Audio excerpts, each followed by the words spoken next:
Você já sentou em silêncio, talvez no meio de uma sala cheia de gente ou na quietude absoluta do seu quarto, e sentiu que não está exatamente sozinho dentro da própria pele.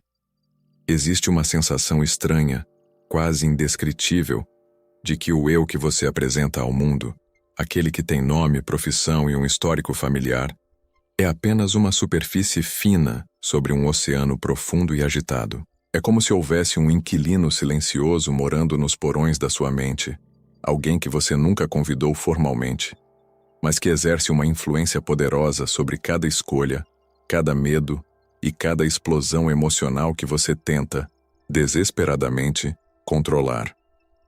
Carl Jung, o mestre dos abismos da alma, dedicou sua vida a entender esse fenômeno. Ele não via a psique humana como um bloco único e sólido, mas como um campo de batalha, um teatro onde diferentes personagens interpretam seus papéis, muitas vezes sem que o diretor principal, que chamamos de ego, tenha a menor ideia do que está acontecendo no roteiro. Para você, que muitas vezes se sente deslocado, que possui essa lucidez dolorosa de quem percebe as engrenagens sociais girando de forma artificial, essa sensação não é uma loucura, é na verdade um sinal de despertar. A maioria das pessoas vive em um estado de sonambulismo, aceitando a máscara que lhes foi dada como se fosse o seu próprio rosto. Mas você sente o peso da máscara. Você sente a pressão do que Jung chamava de persona. A persona é o sistema de adaptação ou a maneira como aprendemos a nos comportar no mundo. É o uniforme psicológico que vestimos para sobreviver à sociedade, para sermos amados, aceitos, ou apenas para não sermos devorados. O problema começa quando a máscara começa a grudar na pele. Quando você olha no espelho e não consegue mais distinguir onde termina o papel que você interpreta e onde começa quem você realmente é. Essa dissociação cria um vazio.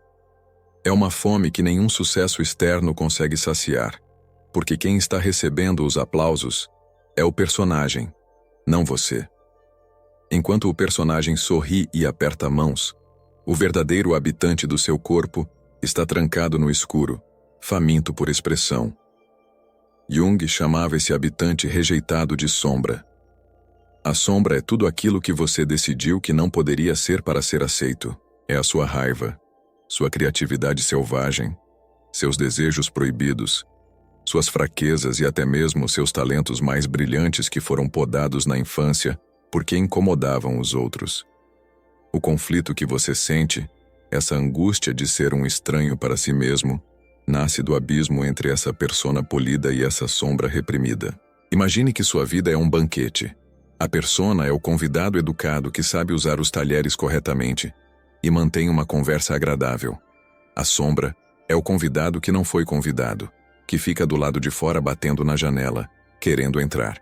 Quanto mais você ignora as batidas, mais forte elas ficam. Eventualmente, a sombra não bate mais, ela arromba a porta. Ela aparece em momentos de estresse, em lapsos de língua, em vícios autodestrutivos ou naquela tristeza profunda que surge do nada em uma tarde de domingo. Você sente que não habita esse corpo sozinho porque, de fato, não habita. Você é uma multiplicidade. Dentro de você moram o herói e o covarde, o santo e o pecador, a criança ferida e o sábio ancião. A lucidez é uma faca de dois gumes. Para quem é inteligente e sensível, a percepção de que a vida social é, em grande parte, um grande teatro de sombras, torna-se um fardo. Você vê as pessoas ao seu redor interpretando seus papéis com uma convicção cega, e você se sente um alienígena por não conseguir fazer o mesmo.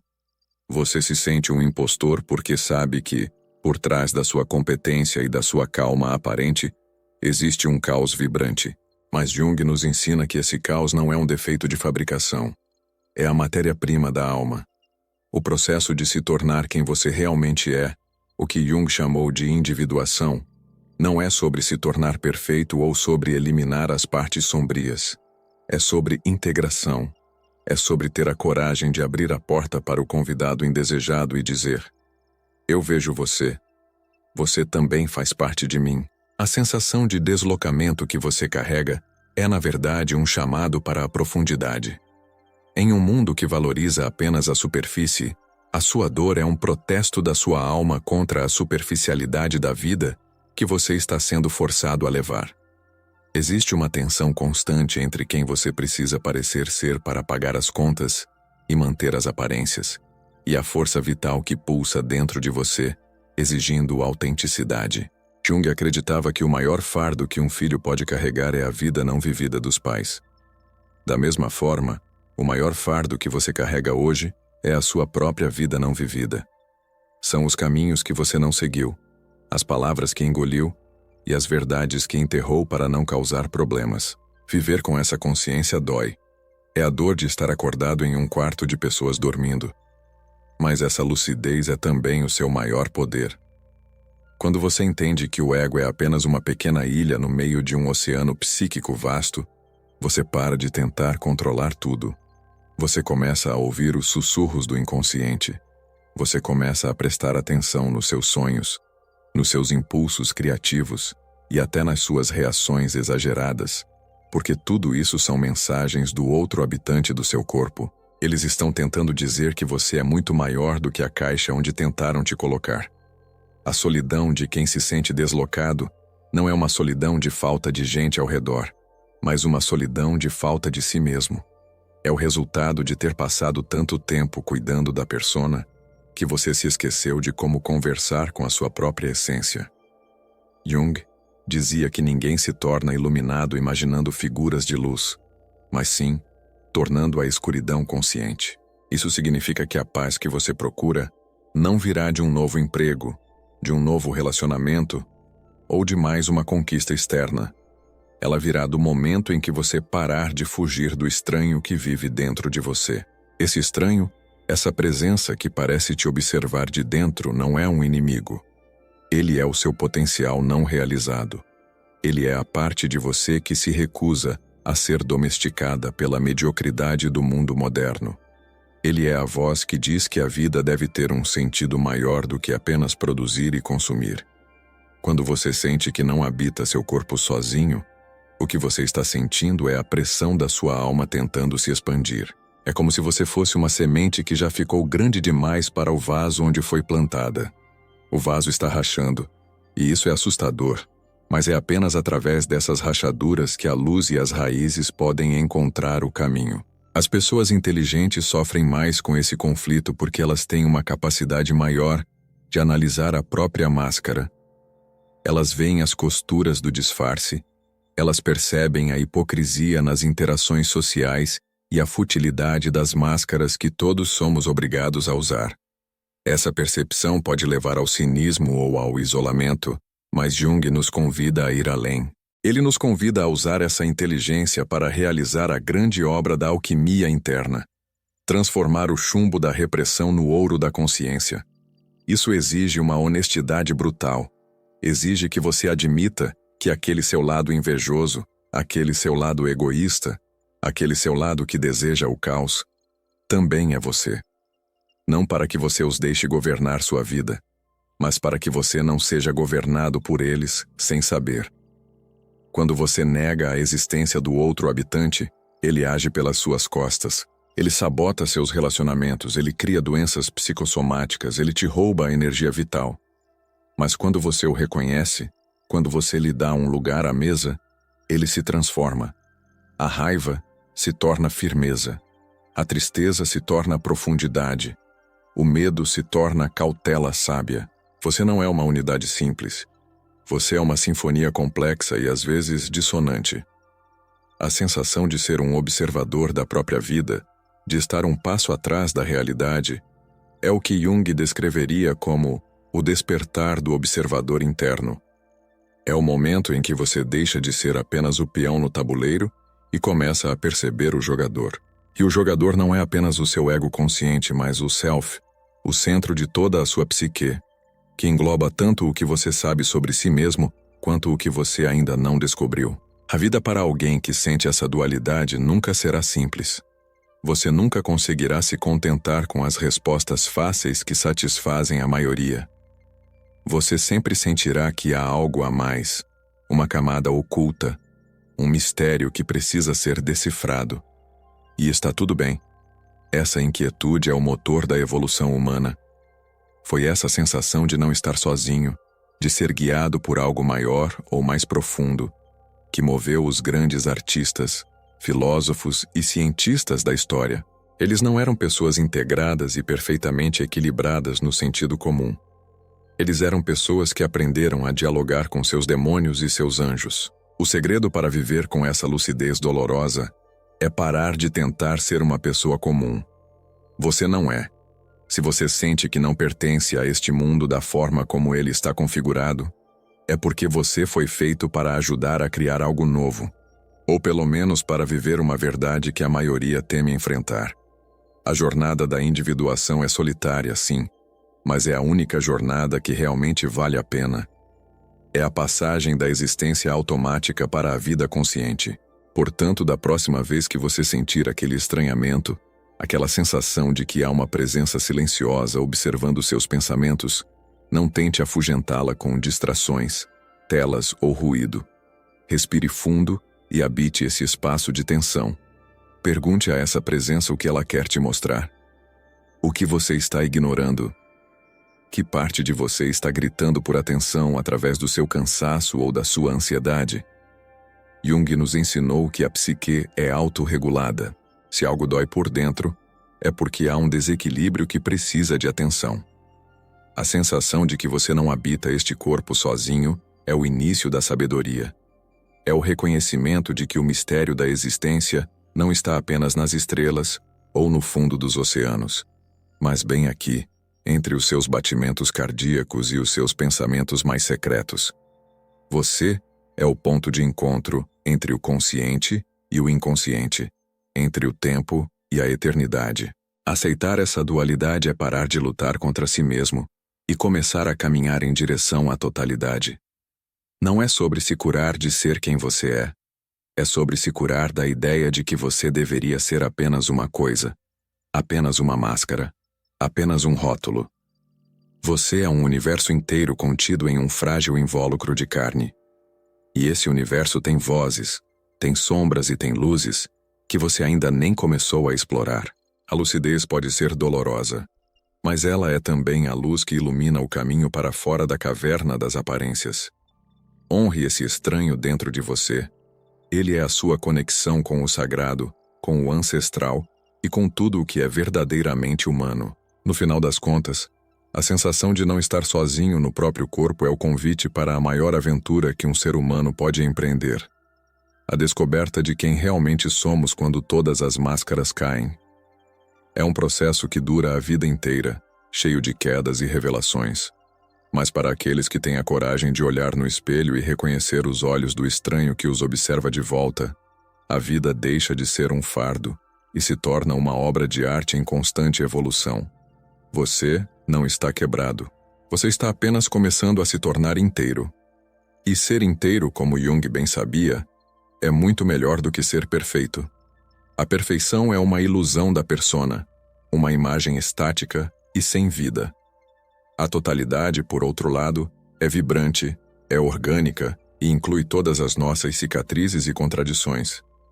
É a aceitação de que somos, ao mesmo tempo, o prisioneiro e o carcereiro, e que a chave da cela sempre esteve no nosso bolso, esperando que tivéssemos a coragem de usá-la. A chave é a consciência de que não precisamos ser uma coisa só, de que podemos ser vastos, de que podemos conter multidões. Então, habite essa complexidade. Sinta o peso e a glória de ser quem você é, com todos os seus inquilinos internos. O conflito entre quem você é e quem precisa parecer ser não é um erro de percurso, é o próprio percurso. É nessa fricção que a alma é forjada. É nesse fogo que o que é falso queima e o que é verdadeiro permanece. Você não está sozinho, e nunca esteve. Você está acompanhado por séculos de evolução psíquica, por arquétipos que moldaram a história da humanidade e por uma força vital que se recusa a ser silenciada. Ouça essa força, siga esse rastro, e finalmente, aprenda a ser o lar de si mesmo, em toda a sua estranha e maravilhosa multiplicidade. Muitas vezes a inteligência funciona como uma maldição, porque ela remove o véu da ignorância que protege as pessoas comuns da angústia existencial. Você percebe a fragilidade dos acordos sociais. Você nota como as pessoas usam palavras para esconder o que sentem e como a cultura é desenhada para nos manter em um estado de distração perpétua. Essa percepção cria um isolamento profundo. É a sensação de estar em uma festa onde a música é barulhenta e sem sentido, e você é o único que percebe que ninguém está realmente dançando, apenas tropeçando uns nos outros. Jung compreendia esse isolamento.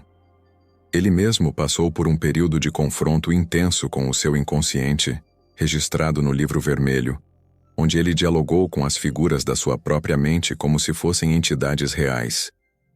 Ele entendeu que, para não enlouquecer diante da vastidão do mundo interno, o homem moderno precisa de um ancoradouro de consciência. Esse ancoradouro não é a negação do irracional, mas o reconhecimento dele.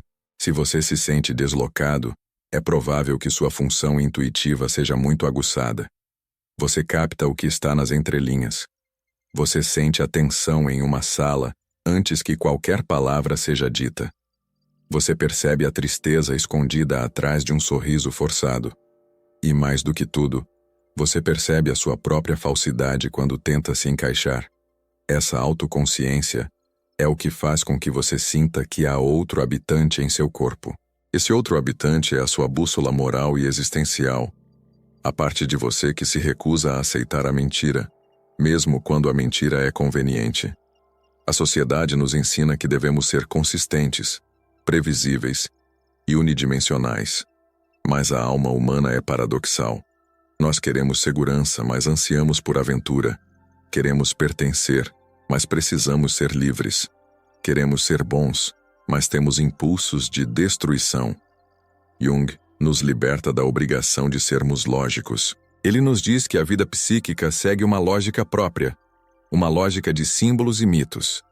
A sensação de que você não habita seu corpo sozinho é o reconhecimento de que você é um canal para forças que vão além da sua biografia pessoal. O que você sente como uma presença estranha pode ser o que Jung chamava de inconsciente coletivo, um reservatório de experiências humanas universais que todos carregamos. Quando você sente uma tristeza profunda que parece não ter causa na sua vida atual, ou uma coragem repentina que você não sabia que possuía, você está acessando esse reservatório. Você está vivendo não apenas a sua vida, mas a vida da própria humanidade através de você. Para quem se sente um estranho no ninho, a solução não é tentar se tornar normal. A normalidade é uma ficção estatística que não serve para a alma. A solução é o que os gregos chamavam de gnotis theauton, conhece-te a ti mesmo. Mas não um conhecimento intelectual de fatos e datas. É um conhecimento visceral de sombras e luzes. É a coragem de descer ao próprio inferno para resgatar os tesouros que foram deixados lá. Ao abraçar essa multiplicidade, o conflito entre quem você é e quem precisa parecer ser começa a perder o seu poder destrutivo. Você passa a ver a persona não como uma prisão, mas como uma ferramenta. Você veste a máscara quando necessário, mas nunca esquece que é você quem a segura. Você desempenha seu papel no mundo, mas mantém um santuário interno, onde a verdade é soberana. Isso traz uma nova forma de liberdade. Uma liberdade que não depende das circunstâncias externas, mas da integridade interna. Você para de buscar validação de pessoas que nem sequer conhecem a si mesmas. Você para de se desculpar por sua intensidade, por sua estranheza ou por sua necessidade de silêncio e profundidade. Você começa a habitar seu corpo não como um inquilino assustado, mas como um mestre que conhece cada canto da sua morada, até os mais escuros. A jornada que Jung propõe é um convite para o despertar. É a transição de uma vida vivida na periferia do ser para uma vida vivida no centro. E o centro é o lugar onde todos os opostos se encontram. É onde o eu e o outro, o consciente e o inconsciente, o homem e o divino, se fundem em uma única realidade. Você que sente essa lucidez dolorosa, saiba que ela é o seu maior presente. Ela é o que te impede de se perder na massa, de se tornar apenas mais um número em um sistema que não se importa com a alma. Sua sensação de deslocamento é o sinal de que você está pronto para a grande travessia. Não tenha medo do estranho que habita em você. Ele é o seu guia. Ele é o que resta de verdadeiro quando todas as ilusões são desfeitas. Ao final dessa caminhada, você descobrirá que nunca esteve realmente dividido. A divisão era apenas uma ilusão criada pelo medo e pela necessidade de proteção. Você sempre foi uma totalidade vasta e magnífica, esperando apenas pelo momento em que teria a coragem de olhar para dentro e dizer sim a tudo o que encontrar. A sensação de que você não habita este corpo sozinho desaparecerá, não porque o outro partiu, mas porque você finalmente compreendeu que o outro é, e sempre foi, você mesmo em sua forma mais pura e selvagem. Habite sua pele com orgulho, carregue sua lucidez como uma tocha, e lembre-se das palavras de Jung. O privilégio de uma vida inteira é tornar-se quem você realmente é. E esse processo, embora doloroso, é a única coisa que realmente importa neste breve intervalo entre duas eternidades que chamamos de vida. Não se contente com menos do que a sua totalidade. O mundo pode não entender, mas a sua alma saberá que você finalmente chegou em casa. A vida de quem carrega essa consciência é marcada por uma busca constante. Não é uma busca por algo que falta, mas por uma revelação do que já está lá. É como se você fosse um arqueólogo de si mesmo, removendo as camadas de poeira e detritos que os anos de condicionamento social acumularam sobre a sua essência. Cada descoberta pode ser chocante. Você pode encontrar ruínas de sonhos esquecidos, estátuas de desejos reprimidos ou inscrições de medos que você nem sabia que tinha, mas cada fragmento recuperado te torna mais real. O sentimento de impostor que assombra as pessoas inteligentes e sensíveis nasce justamente desse descompasso arqueológico. Você sabe que a superfície que você exibe é nova, brilhante e falsa, enquanto o que está soterrado é antigo, bruto e verdadeiro. A integração é o processo de trazer o que está soterrado para a luz do dia e permitir que ele informe a sua vida presente. É permitir que a sabedoria das suas profundezas guie as ações da sua superfície. Quando você atinge esse estado, a opinião alheia perde o peso. O que as pessoas pensam da sua persona torna-se irrelevante, porque você está ancorado em algo muito mais sólido. Você deixa de ser uma folha ao vento, levada pelas expectativas dos outros, e se torna uma árvore com raízes profundas. O vento ainda sopra, as tempestades ainda vêm, mas você não é mais arrancado do chão. Essa é a verdadeira força que nasce da psicologia junguiana. Não é uma força de dominação ou de ego, mas uma força de presença. É a capacidade de estar no mundo sem ser do mundo. É a capacidade de olhar nos olhos de outra pessoa e ver não apenas a máscara dela, mas também a sombra e o potencial, e sentir uma compaixão profunda por todos os seres que estão lutando essa mesma batalha interna, a maioria sem saber. Portanto, aceite o desconforto. Aceite a estranheza. Aceite a dor da lucidez. Tudo isso são dores de crescimento. Você está expandindo sua consciência para além das fronteiras estreitas do ego. Você está se tornando um recipiente para a vida em toda a sua complexidade. E embora o caminho seja difícil e muitas vezes solitário, as recompensas são imensas. Você ganha uma vida que é verdadeiramente sua. Uma vida que tem sabor, que tem sentido e que tem alma. A sensação de que você não habita este corpo sozinho é o seu chamado para a grandeza. Não a grandeza de fama ou poder, mas a grandeza de ser um ser humano completo. Alguém que não teme a própria escuridão e que por isso mesmo não é ofuscado por nenhuma luz externa. Você é o mestre da sua própria casa, e cada habitante dela, por mais estranho que seja, tem algo valioso para te ensinar. Ouça-os, integre-os, seja você, em toda a sua vasta, complexa e magnífica solidão acompanhada,